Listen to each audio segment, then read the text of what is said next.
All right, folks, good evening. Open your Bibles to John chapter 5.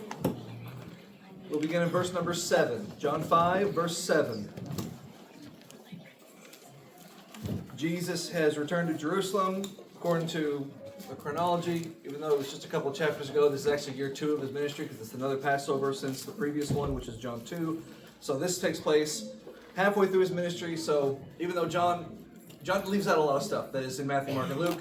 So having read Matthew, Mark, and Luke, we can know Jesus has done a lot of stuff. He has been a lot of places. He's taught a lot of things. He's worked a lot of miracles. He has had run-ins with the Pharisees before. But things really ramp up in his second year when it comes to his interactions and it's the hostility between Jesus and the Pharisees. Throughout most of that first year, it's just kind of like introductions. He goes to different places and he makes a splash with doing something. And then the kind of fallout happens by the time he comes back the second time, because he kind of does the circuit 2 or 3 times. By the time he goes back the second time, in the second year of his ministry, it's a different vibe. So he's coming back now, and the vibe is a little different than how it was in chapter 2, where he was just kind of this curiosity. Now, you'll see as we get into it in chapter 5, it's immediate fireworks. It's immediate guns a-blazing as soon as Jesus and the Pharisees interact. But we haven't got there yet. What happens first is a miracle. So the miracle setup that we're kind of in the middle of is Jesus has approached the pool of Siloam, and there is this man who the old Bible calls impotent. He's lame, can't walk, paralyzed. Not from birth, but for a number of decades he has been like this. And he's lying by this pool that he believes has medicinal properties, that if he could just get in there in time, then he could be healed. And Jesus walks up to him, and he says, "Do you want to be made whole?" And so then he answers, verse 7. "Sir, I have no man when the water is stirred to put me into the pool. But while I am approaching it, another comes down before me." It's one of those first come, first serve things. And because he cannot walk at all, someone else who has a different infirmity who can walk is able to get in there first. And he cannot get in that pool where he thinks he might be able to be healed. I don't want to relitigate everything we talked about last week if you were here talking about this pool and the controversy around it. I will just say this. There is not a line of people a mile long to get into this thing, which in my opinion, speaks against it being anything more than just a fool's hope. And that's all this person has left. He has just a fool's hope. He has no rational reason for thinking if I get in this hot spring, or whatever it might be, that I will actually have my paralysis cured. But what else is he going to do? There is no medicine for this. There's no doctor who can do anything about this. I would presume he's prayed, and so far his prayers have not been answered. He's tried everything else. Why not try a magic pool? But it's not going to work. He's about to learn that in a different way. Verse 8.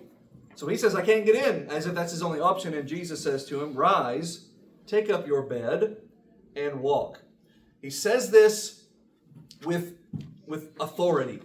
But I don't mean like he speaks with authority, Matthew 5, or later on toward the end of his life when the Pharisees send people to arrest him and they come back and say, "No one's ever spoken like this guy before." I don't mean like that. I mean he doesn't hedge.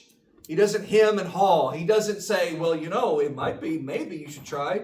Maybe I can help you to walk." He just says it. Get up and walk. He doesn't even tell him, "I'm about to do a miracle." He doesn't say, "I've just done a miracle," and you don't know yet because you haven't tried using your legs yet. He just makes the command. It is as if, it's like, Schrodinger's cat? It's the thing, the quantum physics thing. The cat is either dead or alive, depending on if you open it. It's like that, where this guy is a paralytic. But if he will answer the command, if he'll obey the command, if he'll do what he's told and get up and walk, then he can get up and walk. But if he never obeys the command, he will never be able to walk. It's one of those kind of things. It's like there's no light show here. Other times Jesus will do things. Like he'll meet a blind guy in John 9 and he will huck a loogie on the ground, make some clay from the dirt and rub it on his face. It makes no sense why he should work, but it's the powers in Jesus. He just chooses to use the environment around him to make it work. Other times he'll meet a dead person, he'll put his hand on it, or a leper, put his hand on them. He will do a gesture, he will do something where you can visually see this man's doing this thing to this person. But all he does to this guy is just say, "Get up and walk." We know he's doing a miracle, and he's going to get immediate credit for the miracle. But just in and of itself, where is this miracle taking place? What is the exact moment of the miracle?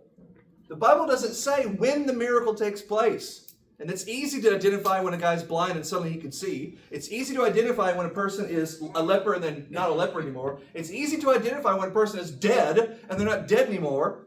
But this guy is already lying prostrate. He's already lying on the ground. So at what point are his legs working again? In my opinion, it's when he obeys the command.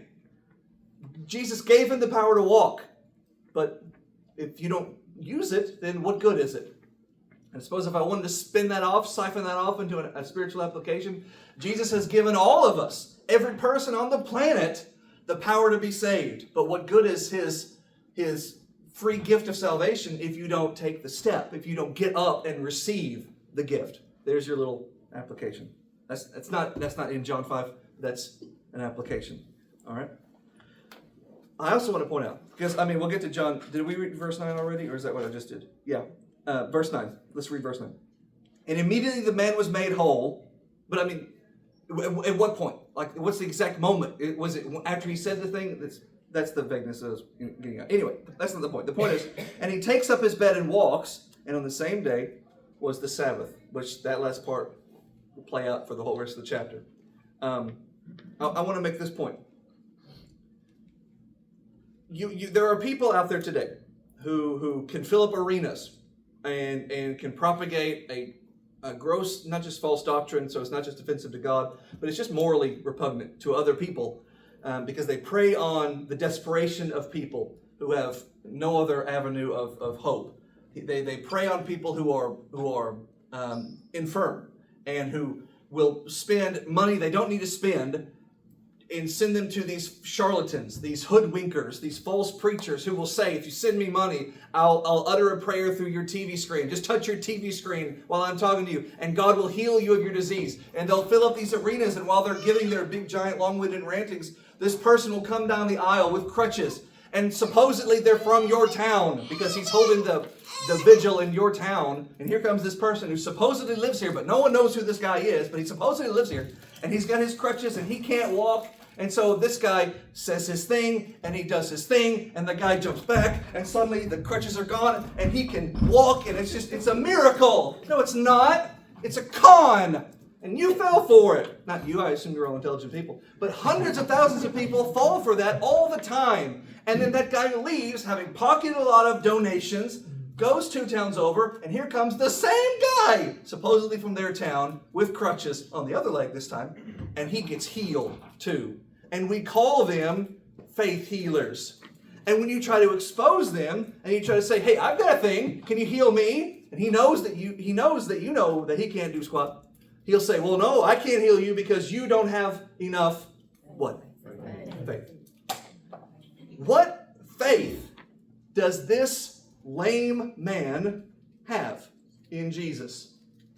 He doesn't even know who Jesus is.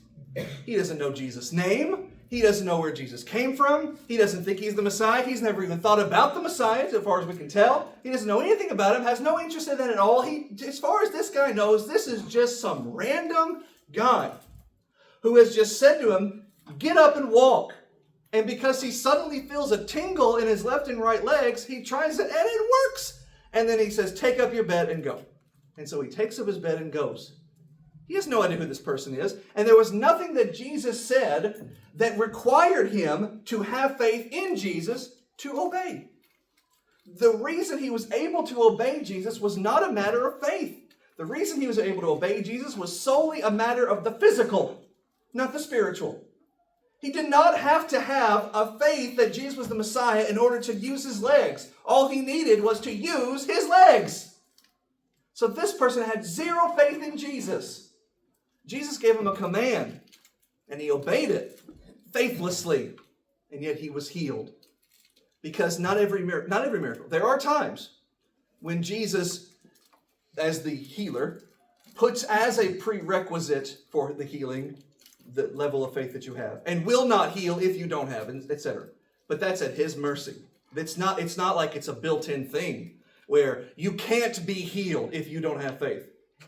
No, that's nonsense. There are dead people Jesus raises from the dead. How much faith does a dead person have, right? Jesus walks on, well, let's not get, I can go on and on, but there it is. The man is made whole, he takes up his bed and he walks. And by the way, the same day is the Sabbath. So what? Just so what? I mean, obviously none of us are Hebrew or Jewish by nature, so we don't necessarily adhere to the Sabbath, certainly not as a strict law with commandments and prohibitions and very meticulously laid out procedures. But all of us at least can understand the idea of not working on the Sabbath. But has this guy done any work? I mean, he doesn't live there.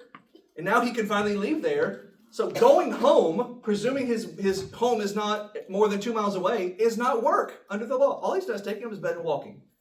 But enter the Pharisees. Verse 10. The Jews therefore said to him that was cured, "It is the Sabbath day. It is not lawful for you to carry your bed." So their presumption is this person is overexerting himself, overextending himself. He's doing more than he needs to do on the Sabbath day. Whatever it is you're carrying there, your pallet that you're carrying, you need to leave it there and walk home if that's where you're going. And if you're going somewhere else that's not home, you need to stop and go home because this is the Sabbath and this is not a day for doing something like that. So you need to stop carrying your bed. That's their zero lasered in focus on this guy. As they are wont to do, they are pedantic with a capital P. They are particular. They are finding the minutiae of what he's doing and they are attacking it without any appreciation for the big picture of it. They just see this guy and they attack this guy. Hey, you're not allowed to carry your pallet on the Sabbath day. All right. He answers to them, "He that made me whole, he that healed me. Here I am walking, the one who made it so that I can walk." All right, that's where this guy's mind is, right? As all of ours would be. "He that made me whole, he said to me, take up your bed and walk." Now, he doesn't mean any disrespect to the Pharisees, but he understands on an implicit level the inherent authority that must belong to the person who, with just the utterance of a command, gave him the power to obey that command, gave him the power to use his legs to obey what he was told. Someone who can do that has some authority. So here are the Pharisees, column A, telling me not to carry my bed. But I've been a paraplegic for 38 years, and they haven't done anything for me. They've done squat. They don't even know who I am. They've walked around me, walked by me, and completely ignored me after all these years. Here comes this guy, and with one half of one conversation, he's got me up and about. And he tells me to carry my bed, column B. Who am I going to obey? The guy who healed me. His authority now outranks yours. Verse 12. They say to him, "Who told you to take up your bed and walk?" What's left out of that? Congratulations. Yeah, sure. But congratulations for what? For being healed. For being healed. Is the word healed in their question at all? Or the word whole, or any other derivative thereof? They see this guy walking, carrying a pallet, a cot, whatever it is, on the Sabbath. He says, "Yes, I am, but it's because I was over here and I was unable to walk. You should know that since you're the leaders in town and you've seen me begging. So this guy comes and makes me able to walk and tells me to carry my bag home." Their interest is zero for the miracle. Their interest remains myopic, laser focused on, but we told you to not do this on the Sabbath. We told you you're not allowed to carry your cot. But a miracle was done. I don't care if it's a miracle. I don't care if it's not a miracle. We are in charge here, and we told you not to carry your bed. Somebody's out there telling people to carry their beds. Who is this person telling people to carry their beds on the Sabbath? That's what they're interested in. And they're completely blowing right by the guy who told me, the guy running around telling people to carry their beds is a miracle man. But forget that. Who's running around telling people not to carry their beds? Verse 13. And the guy who was healed didn't know who it was. Jesus did not have a conversation that went that deep. Because Jesus, after he'd done the miracle, my Bible says, conveyed himself away, just slipped off quietly, because there was a multitude in that area. So just imagine, this is where Isaiah 53 verse 2, he shall grow before him as a tender plant, as a root out of dry ground. And there is no form, he has no form nor comeliness, and when we see him, there is nothing about him that we would desire him. There is nothing in the physical appearance of Jesus that is striking, that is markedly distinctive. He is the most ordinary, average-looking Joe. So here's where that plays out. Here's how that helps him when he needs to disappear in the crowd. he doesn't stand out. He's not head and shoulders above everybody else. He doesn't have shimmering golden hair. He doesn't have, the clean skin as most people didn't back then. So he's just this random guy, and then he can kind of just disappear as a crowd kind of just overtakes him, and then you just lose him in a sea of other similarly looking people. And that's what happens here. He never got his name. He doesn't really have a distinction of what he looked like, other than he just looks like all of us. He's an average looking guy. So he can't identify him. But afterward, verse 14, Jesus found him in the temple. What's he doing in the temple? Well, I would assume praising God. Speaking to the priests, offering a sacrifice as best as he can in thanks for this miracle that was done for him. Either way, Jesus finds him in the temple. Maybe just because it's the court, and that's where everyone congregates, so maybe so. Either way, Jesus finds him in the temple and says to him, "Behold, you're made whole. Sin no more, lest a worse thing come upon you." Well, what could be worse than being unable to walk, unable to get around, unable to take care of yourself, to be completely at the mercy of other people? What could be worse than being unable to have any agency over yourself, to be shackled to torment in chains of forever? That's worse. And Jesus, being God, appreciates that perspective, whereas this guy probably cannot, but it needs to be said. But, of course, it raises the question, what sin has this person done? The text doesn't say. But this is not a character in a story. This is not a fictional person being made up in the narrative to serve this moment in the narrative of Jesus, that he's just a character who's here for a minute and then he's gone. No, this is a real person. The text doesn't highlight him beyond this point. Pretty much here, in just a second, he's going to disappear. We're never going to meet him again. But he doesn't just disappear. He will continue to live a life. He'll live, let's say he lives another 30 years. He has a wife, he has children, he watches them grow up, and he has grandkids. He lives a whole life. Why? Because he's a real person. He's a real human being. But he's just only relevant to this portion. But just because he's only relevant to this portion, just because we only ever meet him on black and white text on a page in a book, doesn't mean he's not real. So, he's a sinner. What he did, I don't know. John doesn't tell us. Hey, Matthew? Yes, ma'am. I think the worst thing that he might be talking about here is that if he's not going to sin no more, because worst thing can be on you is not being saved. Oh, yeah, absolutely. That's the worst thing in the whole entire world. No, I agree. Yeah, I didn't make that clear. But I know you were saying in a physical aspect of it. Yeah, what could be worse than any other physical condition? Well, it would be something spiritual. He was already, he couldn't walk already. Yeah, exactly. And didn't they kind of believe if you had a sickness like that it was some fault of yours, some sin that you... That was a prevailing theory. You'll see a lot more of that in John 9. But the thing of it is, there is truth to that. It's just not a universal thing. Yeah. Sometimes God does punish you with a malady,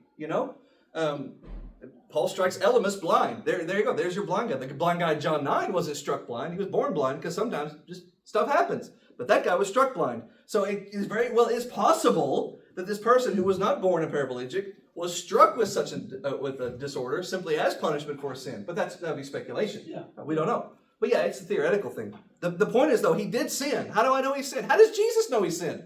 Because Jesus is God. And Jesus can see this person, and Jesus can look at you and read the record of your entire life just behind your eyes and just know about you because he is God in the flesh. And so he tells this person, go your way and live righteously, essentially is what he says. Or something far worse than just being a paraplegic. In other words, what was the point of this miracle? I think it's twofold. One is because Jesus loves doing miracles on the Sabbath day to annoy the Pharisees. But the more prominent thing is to teach this person, and only this person. You have no record of the disciples being near him. This seems to be just Jesus. Is to teach this person that there is something worse than living your life being on a walk. Who clearly there was some sense of desperation over that. He was lying by this magic pool, he so thought, hoping that he could have this one last ditch effort to get in there and be healed. He was obsessed and focused, it seemed, entirely on being healed because he was apparently making assumptions based on what we see, but I think they're fair assumptions. Apparently, he just so loathed his condition that he was willing to try anything. And so maybe Jesus is coming to him to tell him there are far worse things than not being able to walk. So let me do you a mercy. And then let me approach you as a person who's too consumed by the world, which is a sin in and of itself. And Jesus came to this world not to condemn sinners, but to save them. And here you see that in miniature. He saves this person's physical condition and gives him a second chance to live right. So there's that.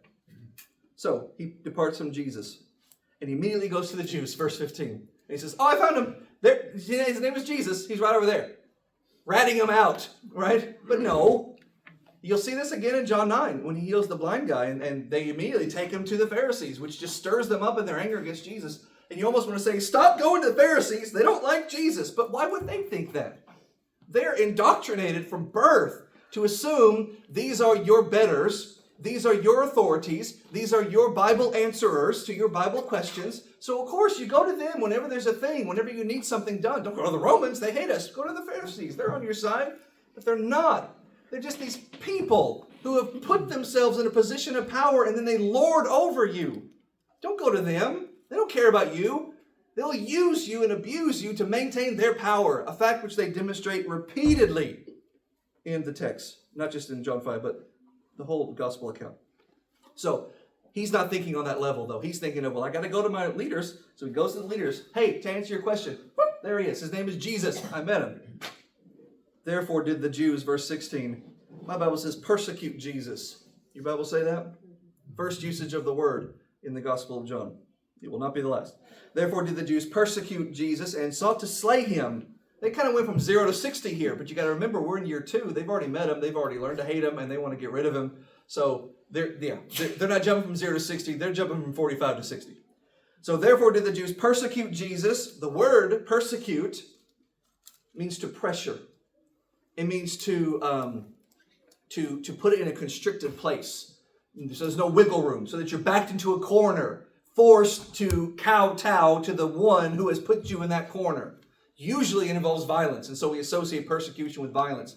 But it could just be terrorism, which is just the threat of violence to get you to do whatever they want. And that's the idea here, to drive someone into a corner so they feel like I have no alternative but to do whatever you say. They went to Jesus trying to put the pressure on him, trying to put the heat on him to get him to stop working things on the Sabbath day. They won't use the M word. So they go to persecute Jesus and sought to slay him because he had done these things on the Sabbath. But if you're going to be a lawyer, let's put on our little lawyer hats and let's just raise the question, okay, well, what things has he done that makes him worthy of death? Because he didn't take up his bed. The other guy did. He told this guy to take up his bed, but in telling this guy to take up his bed, what did he do? He performed a miracle. He worked a miraculous thing by uttering this command and giving this person the power to obey that command. He worked a miracle, and not this, and then he did that. This is why it's laid out like this, I think. He didn't heal the guy, and then after he's healed, and the guy stands up and he's healed, they have that moment, then Jesus says, now take up your bed and go. No, that's not what happened. They're bang, bang. They're on top of each other. He does the miracle in telling him to take up his bed and walk. So if you're the Pharisee, where are you going to pin him down at? Well, you can't tell him to take up his bed and walk, but telling him to take up his bed is a miracle for this guy.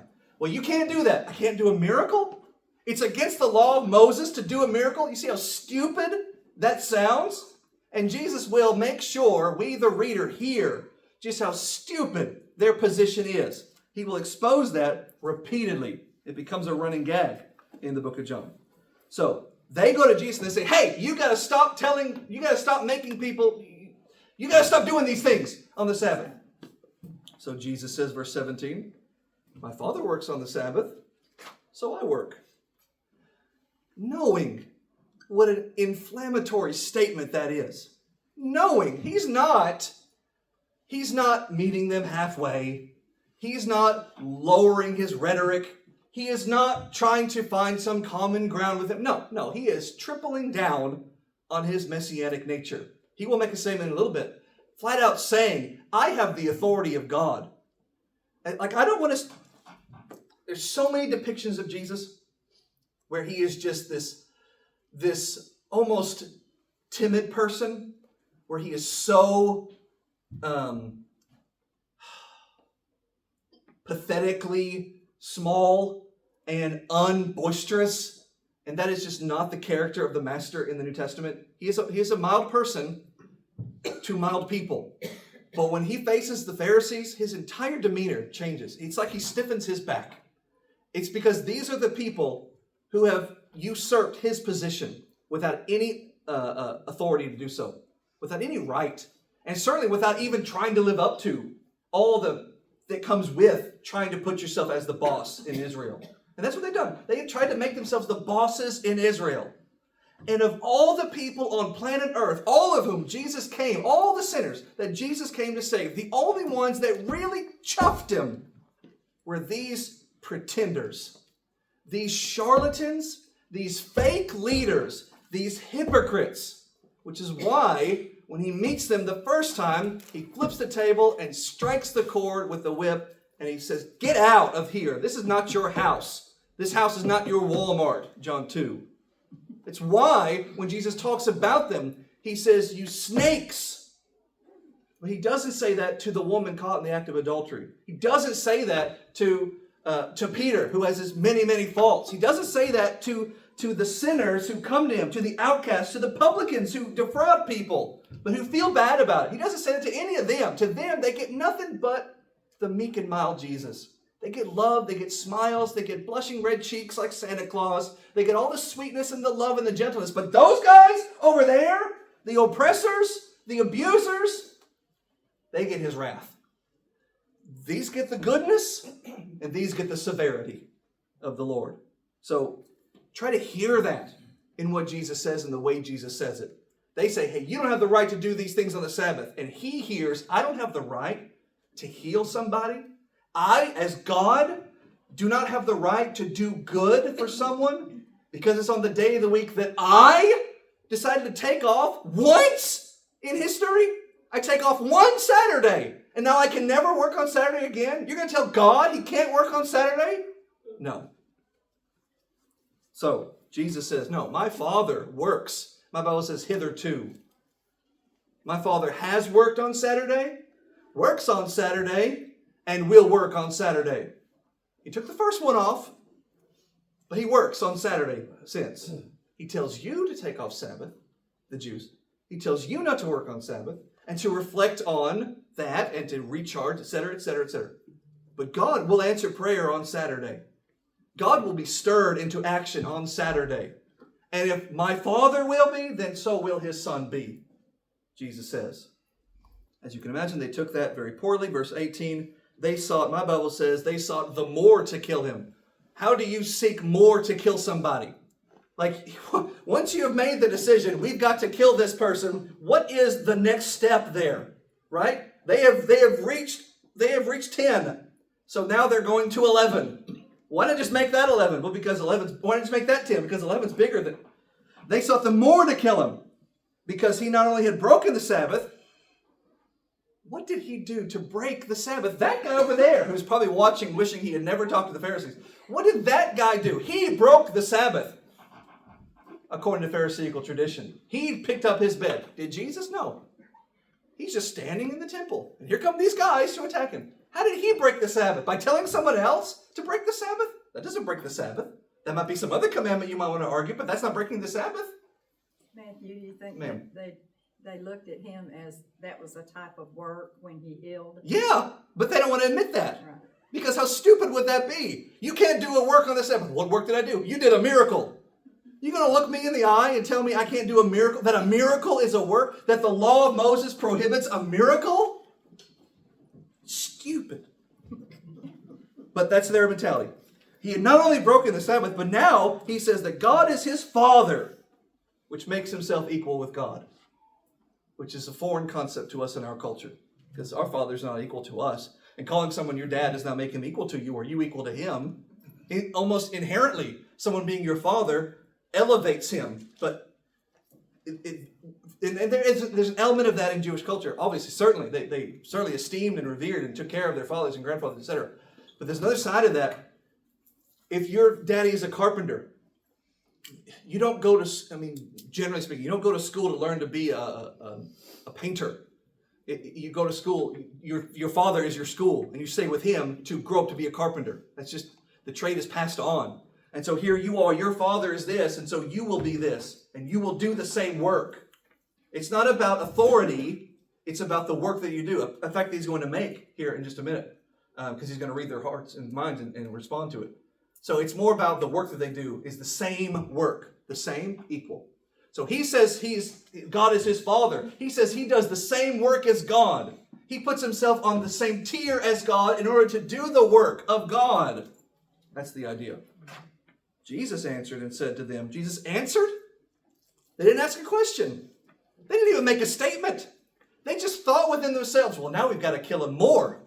We got to kill him more now. I'm going to kill him harder, they thought, because he made God his Father. And they didn't say that. They just thought that. And he heard them as clearly as if they had said it.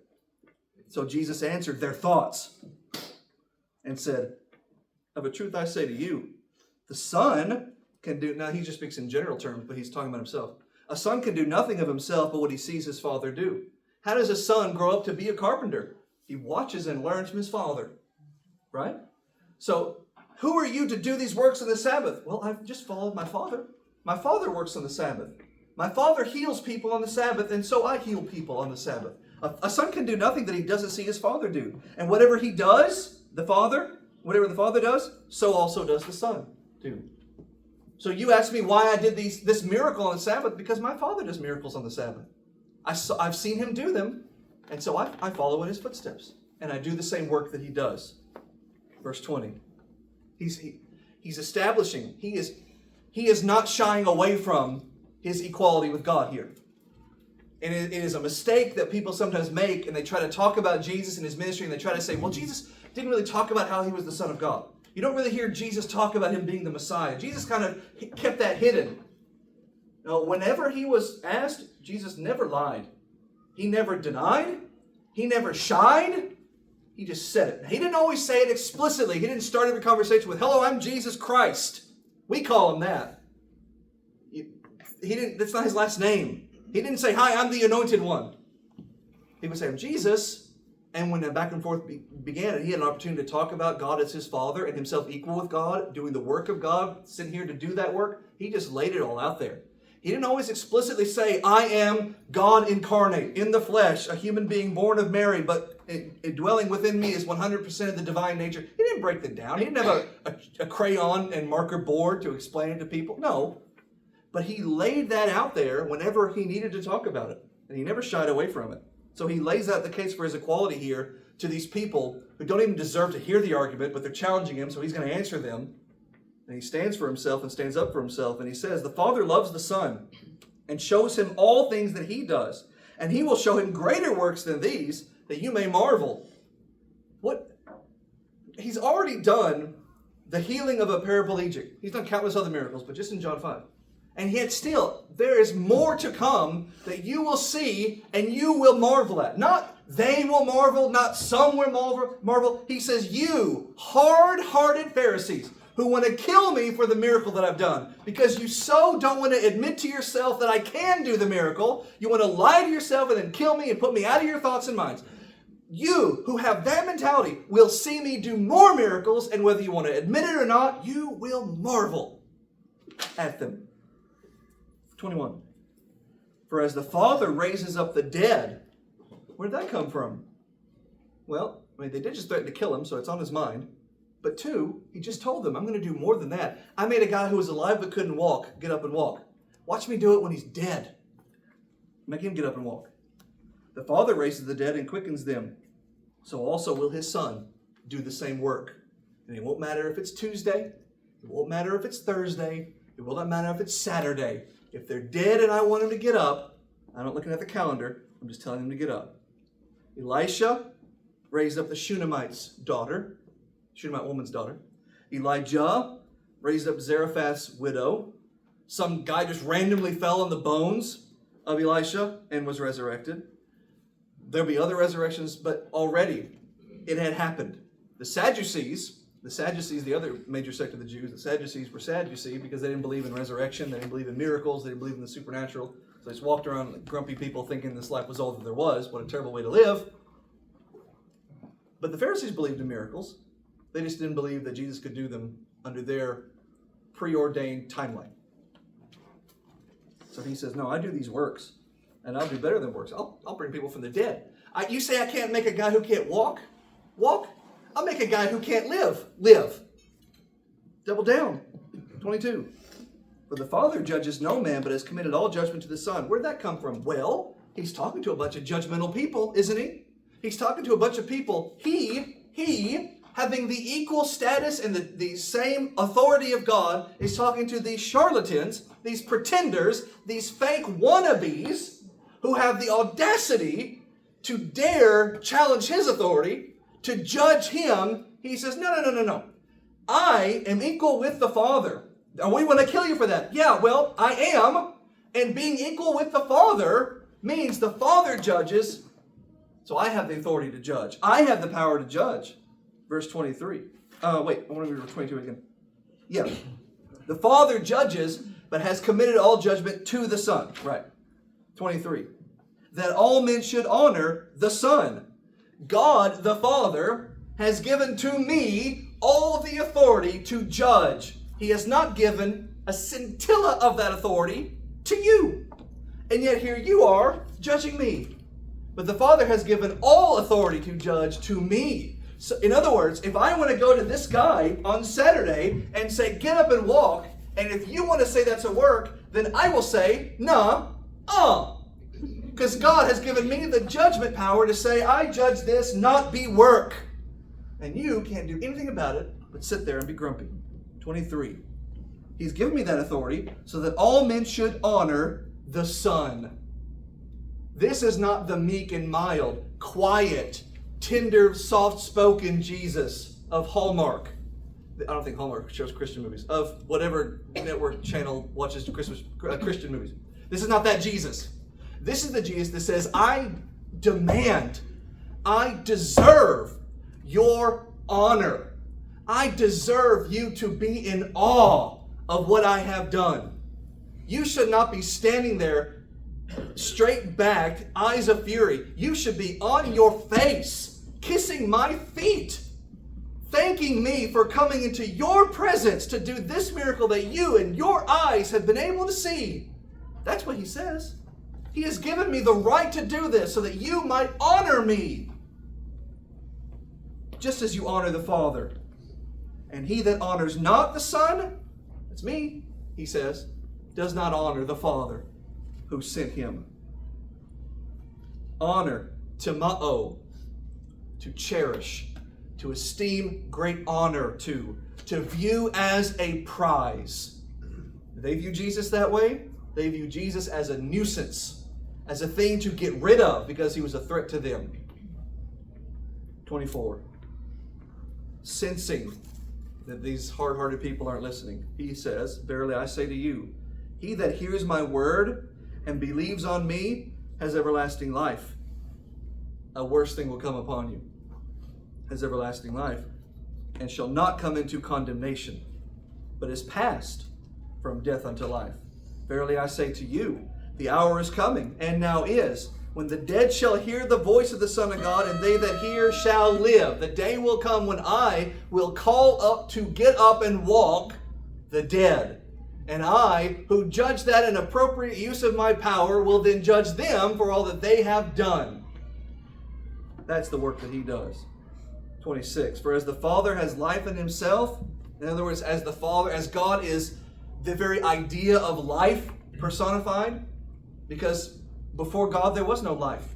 God was life, and then God spoke life into existence. So if the Father is life within himself, he has given the Son to have life in himself. The dead will walk because he gives them the power to do so, because he is life incarnate. 27. And has given him, he speaks of himself in the third person, authority to execute judgment also, because he is the Son of God. Just kind of putting a cap on that whole thought. Marvel not at this. Why do you say that unless the person listening to you is marveling at it, but their reaction is not marvel in awe and reverence, but rather in shock that someone would dare speak to them this way? Marvel not at this, for the hour is coming, in which all that are in the graves will hear his voice. I can only imagine, because Jesus has made a few references, implicit and explicit now, about the resurrection, that his audience is these Pharisees, these angry, murderous people, are listening to him like, how dare you talk about these things? Who do you think you are? They're listening to him thinking, you think you have the power, the authority to tell the dead to rise? Such delusions of grandeur. And he says, you're right, I overstepped. No. He says, don't be shocked. Just watch. Just wait. The hour is coming when all that are in the graves will hear my voice. This is not a man who is hemming and hawing. This is a man who is doubling, downing. They shall come forth, verse 29. Those that have done good to a resurrection of life, and those that have done evil to a resurrection of condemnation. I can of mine own self do nothing. As I hear, I judge. And my judgment is just, because I seek not my own will, but the will of the Father that sent me. And in that respect, all of us can be on the same page as Jesus. All of us should do that. He has the power and authority to be a judge, but he still says, the judgments that I render, I must make sure they are in line with the will of God. But you are God, Jesus. Yes, but I am also a Jew.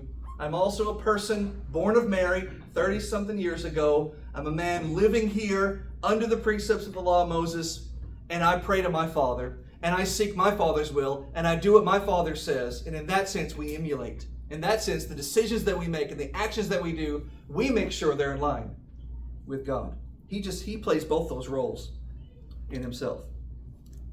So, let me read 30 and 31 again. Sorry.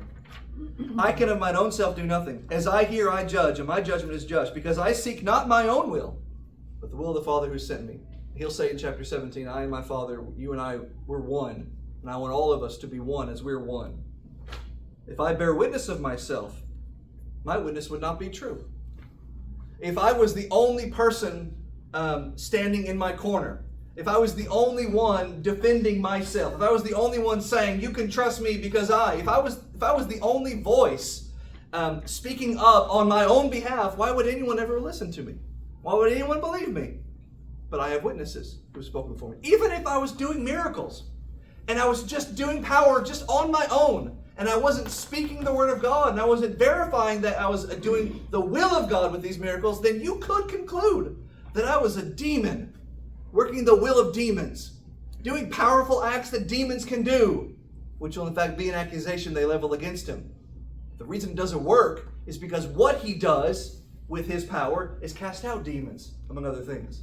And why would Satan cast out Satan? A house divided against itself cannot stand. That's Jesus, not Abraham Lincoln. He just stole it. So if it was just Jesus working on his own accord, if it was just Jesus working unilaterally, and he's doing these powerful things, you might think, well, yeah, the devil can do powerful things. Maybe you're his acolyte.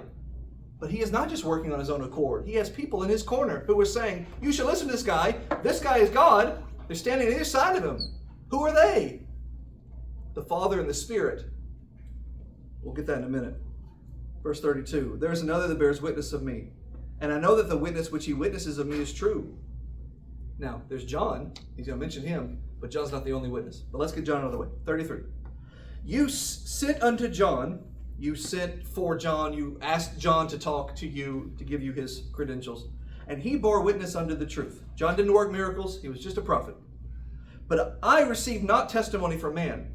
So I have people who witness on my behalf. And so your mind goes to John. Yeah, that was John's job. John was the precursor for the Lord. He was the prophet who prepared the way of the Lord. He did all that work. So John's your witness, Jesus. No, John's not my witness.